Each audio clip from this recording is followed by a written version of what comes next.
Allah mampu mawon tiap disa dikai nabi, tapi Allah ndak melakukan itu, cukup nabi sitok. Terus kabeh iku nanut Nabi Muhammad sallallahu alaihi wasallam.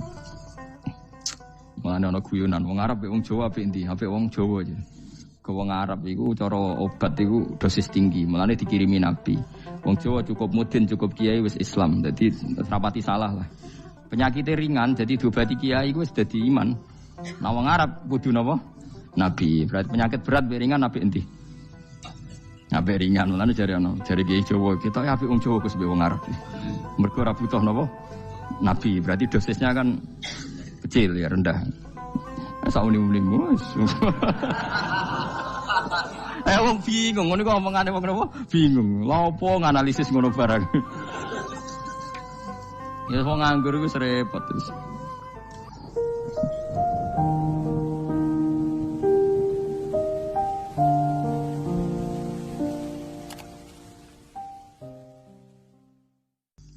Soale batik wong Yogya, wah batik nasional, berarti wong batik wong Indonesia, anak batik ra wong Indonesia. Jare batik wis napa? Pakaian apa? Nasional. Ya wong golek hadis nganti ngelu kesunatan ibadah nggo klambi putih. Ora ana kesunatan ibadah nggo klambi napa? Batik. Tapi nek kowe wong alim ben diarani klambi putih gak wajib, kudu kadang-kadang nganggo batik, nggo nunjukno nek nganggo putih iku. Saya tuh seingat saya belum pernah ngaji gak pakai baju putih. Karena pikiranku sudah sering ditanya, Gus kowe wong alim ora tau jubahan. Nah jubahan kaya wong Arab. Nak batik kesane kok ora sunah Rasul seneng putih, setengah-tengah nganggo hem putih wis sunah Rasul tapi tetep Indonesia. Wis tak pikir nonton. Lah rugen ra mikir nganggo batik. Tapi itu tadi saya masih husnudzon. Jika jadi tren nganggo klambi hem putih dianggap wajib, harus ada yang pakai batik untuk menunjukkan kalau ndak wajib. Lah mungkin dia termasuk begitu melok. Makome dekne iku wis nglurusno. Itu ndak tahu saya kalau. Oh itu berarti sudah tinggi, kelasnya sudah tinggi. Jadi menurut saya tengah-tengah ya pakai hem putih kalau sholat. Tengah-tengahnya adalah nak jubah terlalu Arab. Nak batik Nabi ngendikan kesunatane ibadah itu pakai putih. Nganggo mori kok wong mati ya sudah hem, ya sudah tengah-tengah.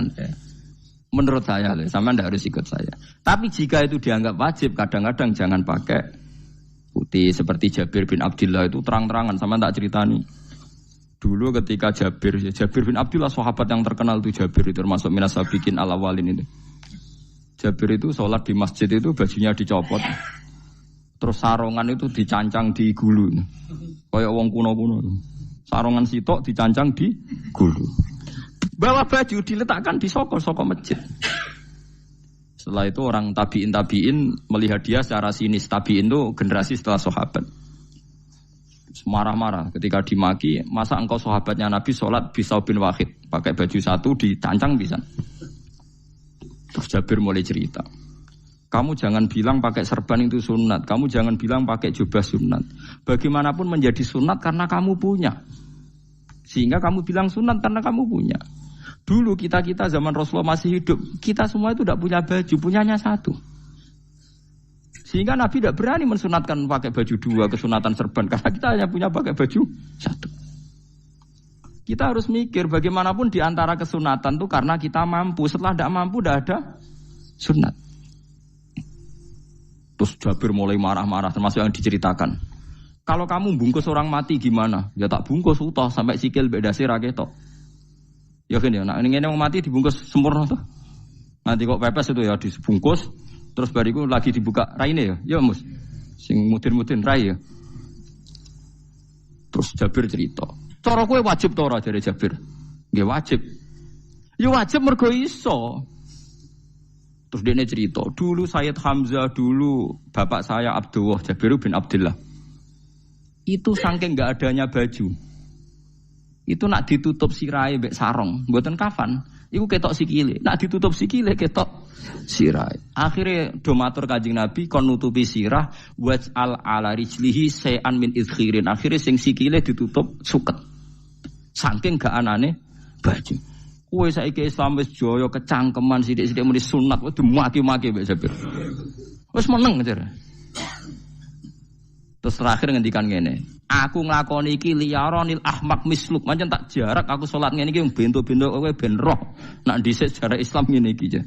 Liyaroni al ahmak misluk, ahmak ku bento sing level tinggi, medium ngono. Itu ulama betul ya begitu. Saiki wong Islam jog tuku kurma gampang, sithik-sithik buka kurma, sunah Rasul mergo nganggo kurma. Ya perkarane ke kelar tuku, zaman kene Gunung Kidul melarat nganggo apa? Aneh-aneh iku. Makanya di fikih jelas, nek iso kurma, nek iso asal manis, nek iso asal gak nyolong titik wis. Kok cek repote hukum. Bagaimanapun kowe kecangkeman muni sunan mergo mampu. Zaman kira mampu orang muni ngono padahal hukum iku wis dhisik-dhisik. Hukum itu baru apa sudah kemarin-kemarin? Wis menengae. Kula ge sering, ngger kula kan kiai, ngerbut poso sering sowan kathah. Kadang sing sowan luwih mlete timbang kula. Gus kurma Gus, nggo apa? Nggih sunat Gus. Ah sunah mbahmu pangan kowe. Oh kiai mbok warai ra sopan. Aku nak buka aku degan. Aneh-aneh ya. Namun ini sunah dia ora usah kecangkeman. Lagi buka kurma pirang tahun, lebih kali tahun Gus. Umur piro? 40 Gus. 38 tahun gak anggo sunah lagi 2 tahun gegere gak karuan. Biasa saja. Dulu Nabi itu ya biasa. Nabi kalau zaman ngendikan yang ngeper sampai 4 kali. Kalau gak mampu ini, kalau gak mampu ini. Nabi kalau ngendikan ya gitu sampai diulang-ulang. Karena Nabi tahu tidak semua umatnya gampang mendapatkan itu. Misalnya kafaroh puasa 2 bulan nuntut. Kalau tidak bisa ngasih makan orang miskin sekian. Kalau tidak bisa gini sampai habis. Kulo ma'rufin sedekah, kalau tidak bisa ya Rasulullah firsana satin, sampai ludus gak usah sikit tamrotin. Kalau gak bisa fabi kalimatin thayyibah, cangkem sing apik. Nek ra iso sementing aja merengut. Terakhir walau bitol qatin apa? Wajin. Itu lama mewarisi sekian kebaikan yang diajarkan Nabi, tidak terus dipatenkan satu ngel-ngel wong akeh. Kuwi apa ngekek kurma khutbah bareng sungguh. Wes pangan dhewe entekno. Ya ana sing sabar, wis kula tobat Gus mun mboten ngomong-ngomong ngono ya. Ya biasa saja kalau ingin sunah-sunah biasa saja. Dawe Nabi wal qasda tabluhu. Kamu itu yang biasa saja. Biasa itu ya standar saja. Ya biasa. Jadi Nabi dulu kalau melakukan sunnah itu biasa. Sunnatun sanaha Rasulullah sallallahu alaihi wasallam. Ini sunnah yang dilakukan Nabi. Tapi di luar yang azimah. Azimah itu yang wajib atau fardhu ain itu sahabat biasa. Karena bagaimanapun kita bisa begini karena mampu. Seperti Jabir tadi, orang bisa sholat pakai serban, pakai jubah karena mampu. Zaman Nabi awal Islam. Sama lihat Bilal, ada nak belodor gitu tuh. Sama lihat film Umar atau film-film Bilal. Itu memang nyata dulu itu la yajidu ahaduna illa thawban wahidan. Tidak ada yang kecuali punya baju apa. Sama dulu film-film, mulai versi seneng kitab sampai versi film itu sama. Bilal nak adzan ya blodor, orang adzan je blodor gak sopan. Oh memang ya duwene klambi mok sitok iku. Adlok ceritane Sa'labah bar salat salam langsung melayu. Berkali-kali yang bersalam melayu. Jebule apa genta kae. Ya salah bang bersolat ora witir mlayu kenapa? Saya takoki ya Rasulullah, takoki Nabi. Salah bah kata sahabat-sahabat kowe nak salat bar mulai langsung mlayu. Ya Rasulullah, kami kula namung setunggal, istri saya di rumah aja utuh. Iku saking enggak adanya baju. Oh, saiki nang sunatno kon. Ya begitu. Makanya ketika Sayyidina Umar idza ausa Allah fa ausiu. Nanti kalau sudah jembar ya jembar. Nak lagi ruwet ya ruwet. Ya sudah biasa saja. Paham ya? Jadi kalau suwun misalnya malah yudraku kullu, la yudraku napa kullu. Kalau tidak bisa semua jangan sama sekali. Jadi misalnya kita tidak bisa jubahan, tidak bisa serbanan mergo ora wong Arab. Supaya saya ndak keriting jubahan kok tonggo ya guyu. Paham ya? Aneh ngono. Kemudian nek ora kaji kok jubahan malah digugat wong akeh. Ya sudah pakai hem putih saja. Yang penting dua semangat sunnah putihnya misalnya. Ya tengah-tengah gitu. Tapi kalau kira-kira dianggap wajib ya kan ganti badik kayak Ruhin itu. Itu makomnya sudah itu tadi. Sudah tinggi sekali. Ya Nabi itu kan misalnya Nabi nyifati rambut yang baik itu yang lurus ngombak gitu. Sifatnya Dajjal itu keriting. Tapi yang keriting ya enggak apa-apa. Bukan berarti wah keriting mirip Dajjal janda gitu. Ya itu kan Allah menunjukkan kekuasaan. Nanti kalau Allah bikin lurus semua dikira enggak mampu bikin yang keriting, ya sudah dibikinlah yang keriting. Ya sudah gitu biasa saja buatan. Mboten berlebihan. Paham gitu? Jadi Nabi itu kalau ngendikan seingat saya ini hafal banyak hadis. Kalau ngendikan tuh sampai berkali-kali. Itu tadi mulai kalau sedekah pakai ini, kalau ndak mau sampai mulai firsana satin sambil wedhus ijek larang. Walau bisik kita meros separone kurma. Masih kadang ndak mampu fabi kalimatin thayyibah. Enggak mampu lagi. Ya soalnya tasaddaku walau bitol qati wajin. Sedekahlah meskipun dengan ceria. Itu sirinya kenapa saya ngaji guyon. Karena paling ndak ceria itu happy. Coba kalau saya ngaji merengut, menang terus ketok nyesal. Terus sing ngaji kan mikir, Gus bak kurang apa? Kita ngaji ku ono sing kurang. Oh, terus sing kedonya nafsir wah paling kurang sangune. Wah jadi repot. Mulane kula ngeten wis tak pikir, memang sampun tak pikir nopo. Guyon kula mek sampean nangis mbon ndi ganjaran akeh ndi. Mergo guyon kula bi ilmen nangis sampean mikir utang. Jadi terakhir sedekah talqati wajhin, wajah yang ceria, yang happy. Kowe iki happy kan yo seneng, paling gak mikir nasibe kan. Kiai iku happy sebenes. Jajal misale kiai kok rogen sumpeng. Maca kukar-kukur, bariku angop. Bariku kukur-kukur meneh. Kan wong mikir. Wae tanggale bayar apa piye kredite. Waduh. Apa wayahe ditarik sepeda motor kan orang terus menafsirkan macam-macam. Sing elek sing wong alim mulai nafsiri paling terkipe ra iso. Wah, paling elek. Ya nek wong alim kan ana ukur-ukur mesti nek sing suudon kan paling macane bingung terkipe ngono. Ya macam-macam lah sesuai asumsi napa. Jadi kula suwun sama nek dadi kiai nek ra iso sedekah macamnya terakhir ceria. Mergo Nabi ngendikane terakhir tasaddaku walau bitol qoti wajhin. Bersedekahlah meskipun dengan keceriaan napa muka atau wajah. Namun kalau itu Nabi diulang-ulang. Jadi kalau ngendikan tuh diulang-ulang. Sekarang tuh orang mau mendorong sunnah Rasul itu satu. Ya berat bagi yang nggak bisa melakukan itu apa? Yang nggak bisa melakukan itu apa? Berat. Jadi dibacalah hadis itu dibaca utuh. Ya bukan kita apa ya sekolah kepingine kabeh umat Nabi itu happy. Mergo selama itu tidak maksiat berarti anut ajaran Kanjeng Nabi Muhammad sallallahu alaihi wasallam. Ma khuyira Rasulullah baina amrayni ilakhtara aisaruhuma malam yakun isman. Rasulullah itu tidak pernah disuruh milih dua hal yang berbeda kecuali milih yang paling gampang. Asal itu tidak barang dosa. Itu hadis muttafaq alaih. Ma khuyira Rasulullah baina amrayni ilakhtara napa aisaruhuma malam yakun napa isman. Jadi Nabi itu tidak disuruh milih dua hal, mesti milih yang paling gampang asal tidak nopo dosa. Makanya Nabi kalau ditanya ya Rasulullah sampean nanti tawaf pakai unta apa ndak? Kesel ndi? Nggih kesel melaku, ya naik unta saja. Makanya Nabi kalau tawaf dulu pakai apa? Unta. Saiki mulane Arab Saudi PG MRT berkorisik Nabi unta atau saiki nganggo napa? Kereta lingkar. Sekarang baru diperdebatkan. Cek kurang ajar itu sebenarnya no tamu spesial, misalnya pejabat negara sebenarnya tawaf numpak kereta muter. Diarani rasa dhisik Nabi numpak unta, diarani sacik kurang ajar ning dhuwur. Terus sampai angop-angop terus tawaf. Sampeyan muni sah ta ora ya, jujur. Muni rasa Nabi dhisik tawaf. Ngagem unta muni sah kok kurang ajar.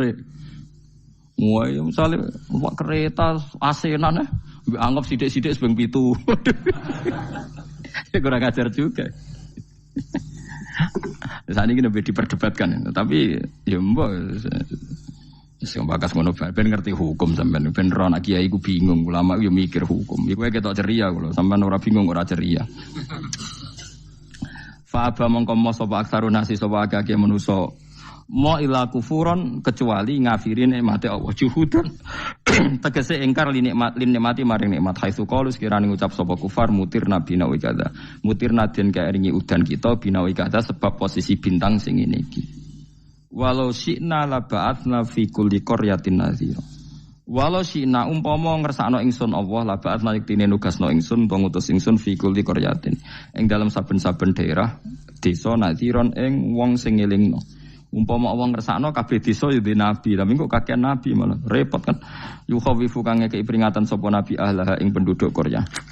Walakin ba'asnaka tetapi ning ngutus ingsun ka ing sira Muhammad ila ahli qura maring kabeh penduduk kuliah sekabehane ahli qura nadhiron khalidati nadhir khalidati nabi liya'zuma supaya gedhe apa ajruka ganjaran sira.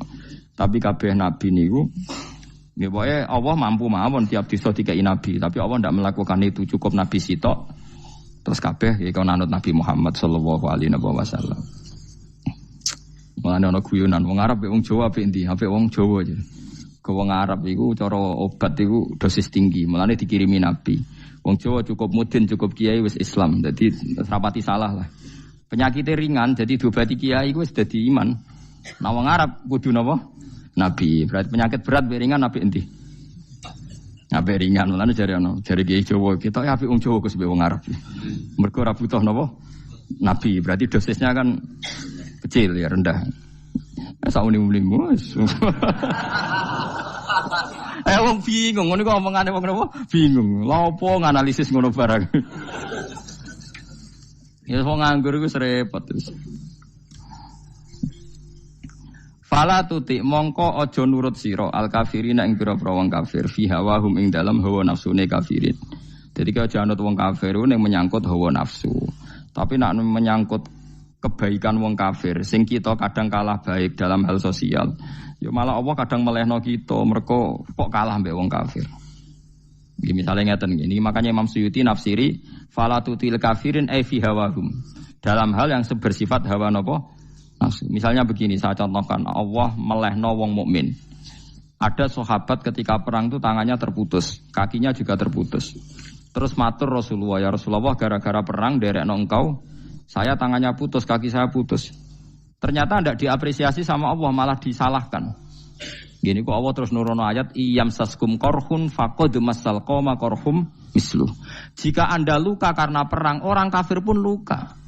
Wong kafir, wong gento wae wani luka demi kekafiran kok kue wong Islam jari demi Allah ora wani luka.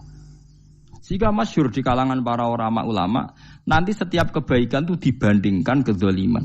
Ya saya ulang lagi, nanti setiap kebaikan itu dibandingkan kezaliman. Misalnya kita jadi kiai ora enak, ora gaji tetap, setepak-tepaan, kadang untuk duit, kadang ora. Enak jadi PNS, gajinya tetap. Ya.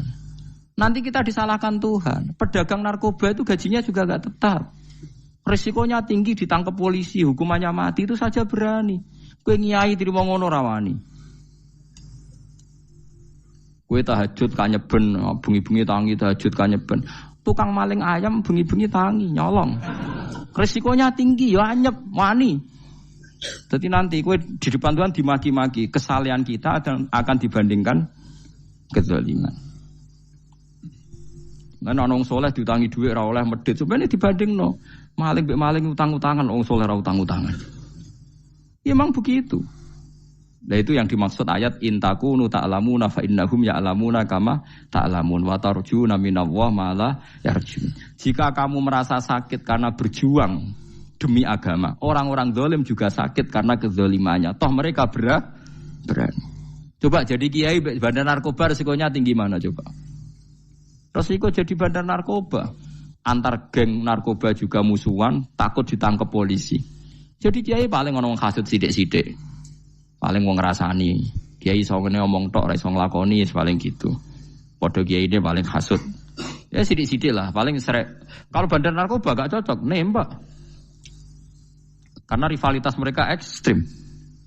Sehingga kalau sampean cemen jadi kiai nanti ya diingatkan Allah dibandingkan orang apa? Zalim. Jadi eling-eling ya. Terus semua kesalahan kita, loyalitas kita pada agama nanti dibandingkan orang zalim karena mereka loyal sama pekerjaannya, sama kezalimannya. Enggak terus preman-preman nak belani konco wani mati. Kadang kiai santri belani kiai ini rapati wani mati. Repot preman-preman nak tobat repot. Kulo nu rada nyesal mek tobaté preman. Nah ana preman teng perapatan tobat. Niku terus ning masjid, men itikaf terus mbek wong sopan. Niku ora pas sajane. Nah tobat itu tetep ning perapatan. Sing dhisik gagu wong disingkirno. Jadi ku tobat tenan sehingga dhisik perapatan sing gawat dadi gak gawat. Mergo sing preman gawat diganti preman sing lunak. Ora terus ning masjid ya sing iki tetep diganti generasine ngono. Mestine maksudnya mesti ora kok terus elek mboten mestine tobaté ngoten niku. Sayyidina Umar itu dulu itu menakut-nakuti orang Islam. Angger ana ndekne wong Islam wedi kabeh. Terus Abu Bakar ya wedi kabeh wedi. Suatu saat Rasulullah mlaku-mlaku ngerti Umar gulut ning ukat, menangan. Kata Rasulullah andekan yang Islam itu hebat Islam. Akhirnya Rasulullah berdoa, wa ma'izal Islam fi Umar. Akhirnya Umar masuk Islam. Hari Kamis masuk Islamnya. Ya sekira tahun 3 itu sadinane, kula roh sadinane dungane Kamis masuk Islam Jumat. Ning omahe adike, ning gone IP-ne. Kok diwacana Quran surat Toha. Bareng Islam metuki Nabi, walhasil bareng Islam teng Zaid bin Arqam ning mbene Nabi terus langsung marani Umayyah Abu Jahal ora terus ning masjid menenge mboten langsung marani Abu Jahal.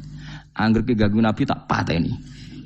Bariku marani Abu Jahal. Aku saiki wis Islam iki ganggu Nabi tak pateni. Gentenan wong kafir sing delik. Paham nggih? Dadi enak lho maksudnya. Lah misalnya terus Umar dadi sopan santun terus ketemu wong dilo, ketemu Abu Lahab monggo derek akhir. Wah. Kacau. Artinya enggak ada perubahan kan kalau gitu. Lan Ruhin mantan preman mboten kok tobaté ning kene ora roh. Mboten harus kiai dene. Mestine ngoten. Makanya Wahsy itu yang bunuh Sayyid siapa? Hamzah. Karena dia disuruh Hindun itu istrinya Abi Sufyan itu. Itu setelah membunuh Sayyid Hamzah dan dia Islam. Dan Nabi tidak siap melihat wajah Wahsy. Sumpahnya Wahsy apa? Saya bersumpah akan membunuh orang paling dibenci Rasulullah. Sebagaimana saya pernah membunuh orang paling dicintai Rasulullah. Terus tobatnya dia mateni Musailamah al-Kadzab. Wong sing ngaku Nabi ngarang Quran. Itu tuh sing mateni sinten? Wahsy. Jadi Wahsy sebagaimana aku pernah membunuh orang paling dicintai Rasulullah, tobat saya membunuh orang paling dibenci Rasulullah. Nah, misalnya terus Wahsy tobat, sampean nyapu masjid, terus gak duwe selera tarung, zaman kafir tarungnya tenanan, bareng Islam menyapu masjid, bariku ngiseni jedinge, terus bareng sejak perang wedi wae repot. Ya niku ide kula tapi ora kudu nglakoni. Nek mau cerita ilmu, sampean ora kudu nglakoni. Itu gale wong preman brah-brah. Blojo narkoba entek akeh dilakoni, nggo judi diakoni. Sewengi orang preman itu kalau judi 2 juta 3 juta loh. Bareng tobat ngoboni masjid 10.000. Padahal donyane jek akeh. Mestine tobat yo. Saya zaman judi semalam 3 juta. Sekarang kalau pengajian atau ke masjid semalam 3 juta 100 lah minimal diluwei. Ora malah pas tobat nglebokno amplop masjid yo. 10.000, kadang 2.000. Repot-repot. Tapi ya apik tobat, nanti cerita. Tidak begitu, mestinya berbanding. Paham nek sampean takok tobat itu cara ulama nggih ngoten niku berbanding. Mulane riyen Khalid bin Walid itu jadi panglima perang Islam itu. Saya masih ingat makalahnya Khalid bin Walid, fakama anni aktsartul qatla fi kufri aktsartul qatla fi Islam. Dulu ketika saya kafir adalah sangat banyak membunuh orang Islam. Perang Uhud kalah itu karena panglima orang kafir adalah Khalid. Dia cakap sekali dalam ngatur strategi perang. So Khalid itu utek elek kan, pikirannya ala sahabat yang menuso ruhin es kayak wong wedok ambek apa jenenge ghanimah mesti medun. Sahabat ora kabeh kaya aku kan ono kaya kue barang macam-macam. Gunung Uhud itu dhuwure mok sak musolane iki Jamira Gunung Uhud kaya Merapi niku mboten. Nah kalau Merapi amanah ning dhuwur tetep ra kenek, melayang to. Jadi Gunung Uhud itu dhuwure sak musolane mbok dhuwur pundi. Wong kula nate mriko bolak-balik kan nggak bisa nek urung tahu. Kula kaya wong India dadi melok itikaf teng Gunung lho Uhud. Mbok piye dalile mbok ya ora roh. Lah itu Khalid bin Walid pinter, dia ketika kalah itu muter ke belakang terus ghanimah itu dilepas. Ya dulu itu dalam perang dulu tuh ghanimah itu kan perempuan sama apa? Ya sama barang-barang itu. Ketika dilepas itu dianggap sudah mengaku kalah. Ada sahabat yang kok ruhin itu udah akabir sahabat, ada sahabat papan atas, sahabat yang seperti itulah, sahabat kebanyakan turun ternyata Khalid itu muter terus naik dari belakang. Pas sahabat turun, dia naik dari apa? Yo penak karek mana iko dhuwur, itu akhirnya kalah. Itu ya gara-gara strategine Khalid bin Walid. Nah terus dia bersumpah, saya bersumpah semua kecerdasan saya, semua kecanggihan saya akan saya gunakan untuk membela Islam. Ini kelimake itu di perang Tabuk, di perang Yarmouk, di perang Tabuk. Itu di panglimani siapa saja yang ditunjuk Nabi itu kalah. Termasuk Ja'far bin Abi Thalib itu padahal panglima yang ditunjuk Nabi. Usamah ya kalah. Abdullah ya kalah. Semua yang ditunjuk Nabi itu mati semua. Akhirnya panglima diambil siapa? Khalid. Taruh saja gini strateginya. Anggap saja Arab itu padang pasir. Tidak, sampean biar tahu bahwa orang soleh yang cerdas itu banyak. Jangan kira soleh itu tidak butuh kecerdasan, butuh. Arab itu kan padang pasir. Mau jelas gini, gambarannya apa? Padang pasir. Itu kalau perang itu kan taruh saja orang Islam itu 3.000 musuhnya 10.000. Memang kejadiannya gitu, 3.000 musuh 10.000. Itu kan berbanding berapa itu? 30 ya? 1 banding 3 ya? Nah itu dulu, pasukan-pasukan Islam dulu itu sama-sama seperti soft sholat. Jadi memanjang. Ya akhirnya perang itu kelihatan sekali mana yang sedikit, mana yang banyak. Habis Khalid strateginya dirubah. 100 orang di depan, anggap saja gitu. Pokoknya tak kayak gambaran coro Jawa paling gampang. Lagi mau cek kitabnya malah bingung loh. 100 pasukan kuda yang di depan itu disuruh negarkan kuda. Disebut fal mughirati subha itu. Yang itu wal adiyati napa? Dobha fal mughirati subha itu. Jadi pokoknya anggap seperti itu. Fal muriyati apa? Qadha itu. Kuda yang 100 di depan disuruh menegarkan. Pokoknya kon gerak sehingga debu itu banyak bertebangan. Terus pasukan yang 3.000 itu disuruh memanjang. Memanjang sepanjang-panjangnya. Karena di depan ini ada tegaran kuda tadi, orang kafir yang di sana itu melihatnya ada bantuan datang baru. Wih, pasukan Islam teko wakil, panjang lagi. Dikira jumlahnya itu sampai 50.000 lebih. Paham sih kalau maksudnya? Jika wong kafir melaju perkara ini tidak mungkin kita tandingi. Orang Islam dapat bantuan baru, padahal ya wongnya podo. Mau baris setok dirubah. Nah misalnya sing mimpin Mustafa sembah jare mati ya syahid, ya mati kabeh wong Islam. Nah itu artinya dia masih ingat betul. Saya dulu pernah menggunakan kecerdasan yang sama untuk mengalahkan umat Islam. Saya bersumpah kecerdasan yang sama akan saya gunakan untuk memenangkan Islam. Coba bayang nonton ane padang pasir 3.000 orang, yang 100 di depan negarno kuda supaya pandangan tidak begitu jelas. Terus yang belakangnya memanjang dari jauh kan kelihatan pasukan dapat bantuan baru. Padahal ya orangnya sama. Akhirnya orang kafir merasa wah nggak imbang. Kita ada imbang karena orang Islam dapat bantuan. Terus menang perang itu. Lah itu tobat bener gitu loh. Orang kok pas kafir cerdas, buareng Islam tobat nyapu masjid. Sebarigus ngaji ngantuk. Padahal zaman kafir cerdas, memperdayakan ekonomi nganti sugih bergeder. Bareng Islam terus dunia nentek melarat, terus nyapu masjid, terus bariku sholat qobliyah ba'diyah mulai, mau poso sunat. Ya tidak apa-apa itu, tapi sugih tetap. Kok zaman kafir sugih, zaman Islam kere, mestinya zaman Islam ya sugih, terus kecerdasan dan hartanya untuk liizatil Islam wal muslimin. Mestinya, tapi ya nggak apa-apa kalau ada tobat model gitu ya tidak apa-apa. Ojo terus dari Gus Pak ngene kok elek ya ora, nek jenenge tobat mesti ape, tapi enggak fair gitu loh. Maksud zaman nakal serius, zaman tobat sekenanya itu kan fala tuti mongko joto atsira al kafirin ing pira-pira kafir fi hawahum ing dalem selera hawa nafsune wong kafir. Wajahidhum lan merangi sirahum ing kufar. Merangi maksudnya berjuang bihi kelawan Quran. Maksudnya hujjah. Uang iku nak merangi wong kafir nganggo Quran, ndak mesti perang iku nganggo pedang. Niki jelas kita bire ke wajah itu bihi ebil Quran. Maksudnya perang nganggo Quran itu kita melatih argumentasi atau hujah yang dengan hujah itu jelas-jelas ketok bener ya agama napa Islam. Wajah lan merangi sirahum ing kufar bi iklan Quran ayat Quran itu Quran jihad dan kelawan perang atau kelawan jihad, kelawan berjuang kabiran kang gede.